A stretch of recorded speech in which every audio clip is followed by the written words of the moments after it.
大家好，歡迎收睇今集勁爆消息。開始之前，記得先點讚、訂閱同埋撳埋小鈴鐺，方便你第一時間收到我哋嘅最新熱話同安全資訊。相信大家都好中意約埋3、5知己去打邊爐，熱熱鬧鬧咁圍爐取暖。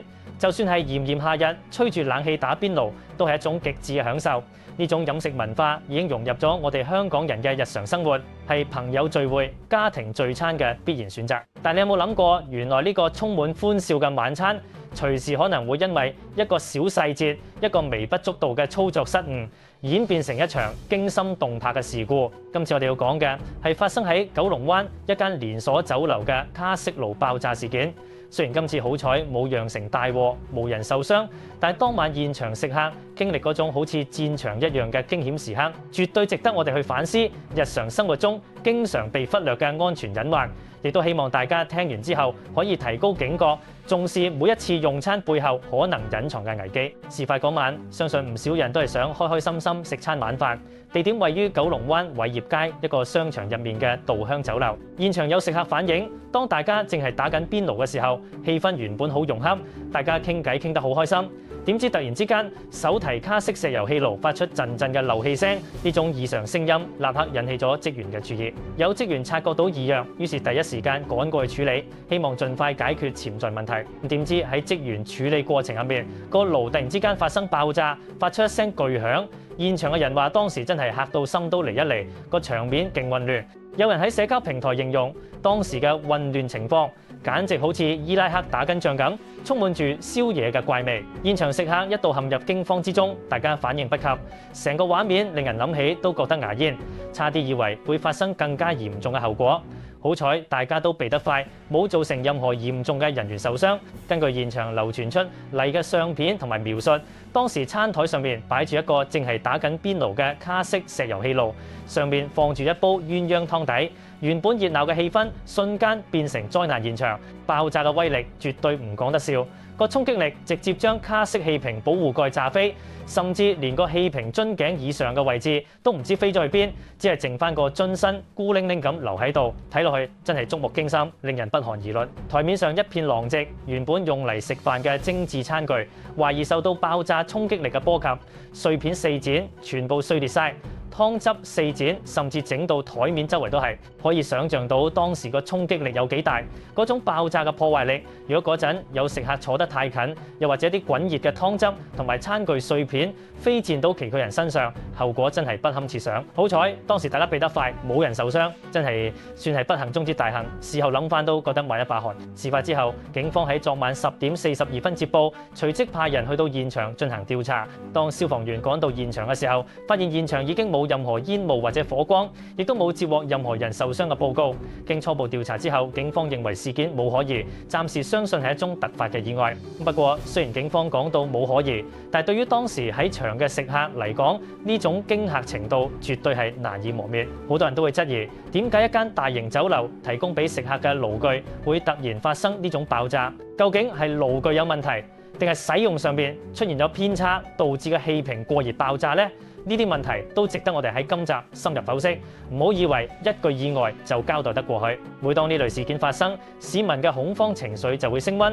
始終大家都係想去酒樓食餐飯啫，點估到會遭遇呢種猶如電影場景般嘅突發爆炸事故？呢種安全信心嘅流失，往往比單一事件本身更加嚴重。回想起呢種意外，其實過去都唔係第一次發生，我哋應該要提高警覺。大家可能仲記得2023年8月喺灣仔謝輝道一間火鍋店都發生過類似嘅氣體爆炸事故。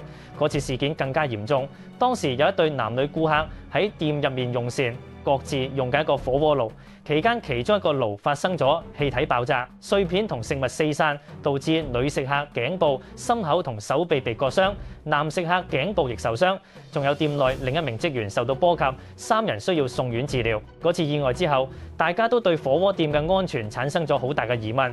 當時社會上嘅關注度非常高，因為火鍋爐爆炸可以話係餐飲業嘅隱形殺手，好多時候防不勝防。因為卡式爐爆炸嘅先兆往往唔明顯，直到爆炸嗰一刻先至發現原來已經太遲。嗰次事件雖然已經過咗一段時間，但依然提醒住我哋，安全從來都唔係必然。當時機電工程署介入調查之後，發現嗰次意外嘅原因係兩個手提卡式石油氣爐喺台面上平排使用，導致熱力互相傳導，令到卡式石油氣瓶嚴重過熱，最後發生爆炸。最離譜嘅係，當時嗰啲涉事爐具經檢查後，發現根本冇政府規定嘅 GU 標誌，即係話嗰啲爐具根本冇獲得氣體安全監督書面批准，係違規產品。呢種情況顯示出餐廳喺採購爐具或者管理爐具安全方面，如果稍有疏忽，或者用咗一啲來歷不明、未經安全檢測嘅爐具，危險性就會大大增加。呢單舊新聞正正係俾今次九龍灣事件一個最好嘅警示。好多餐廳或者市民未必知道，卡式爐具係需要經過安全測試同獲批准，先至可以喺市面發售同使用。市面上充斥住好多未經檢測嘅劣質爐具，一旦使用就隨時變成定時炸彈。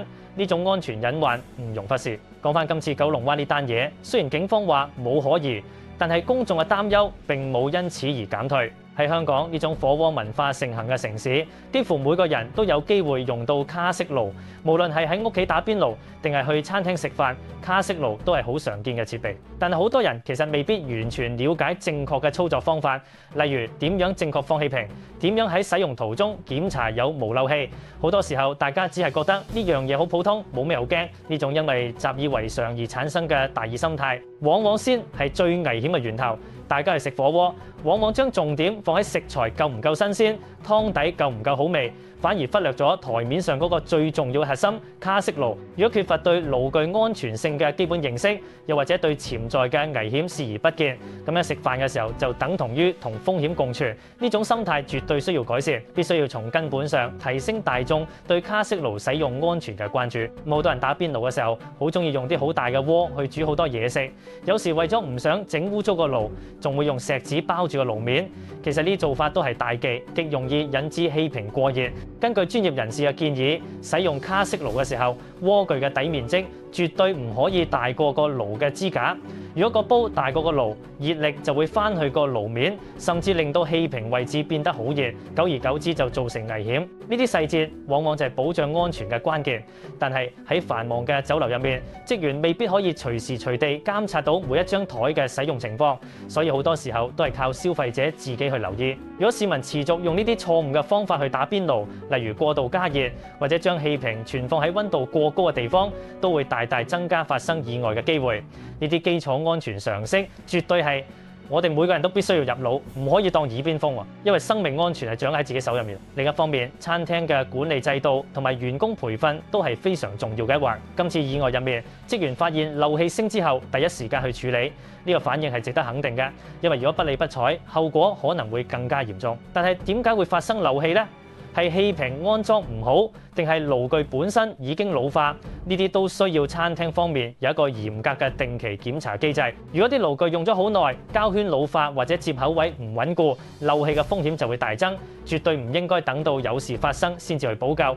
預防勝於治療，永遠都係管理嘅金科玉律。餐廳有責任每日檢查爐具狀況，包括爐頭有無堵塞、接駁位係咪穩固、氣瓶安裝係咪正確等等。呢啲工作雖然繁瑣，但係確保客人安全嘅必須程序。作為服務性行業，確保客人嘅安全永遠係第一位。呢啲細節管理直接反映咗一間餐廳嘅專業水平同誠信。我哋作為消費者，雖然話餐廳有責任提供安全環境，但喺平時生活入面都要學識保護自己。如果喺餐廳打邊爐見到個爐有古怪，好似啲火好大，或者聞到有陣怪味，即使唔肯定係咪氣體洩漏，都應該即刻同職員講，要求換爐或者換位。千祈唔好覺得尷尬，因為好多時候危險往往就係喺呢啲覺得尷尬嘅瞬間爆發出嚟，覺得講出嚟好似好麻煩人咁。但其實呢個係對自己生命負責嘅行為，你嘅安全係掌握喺你自己手入面，唔好完全依賴別人嘅判斷同處理。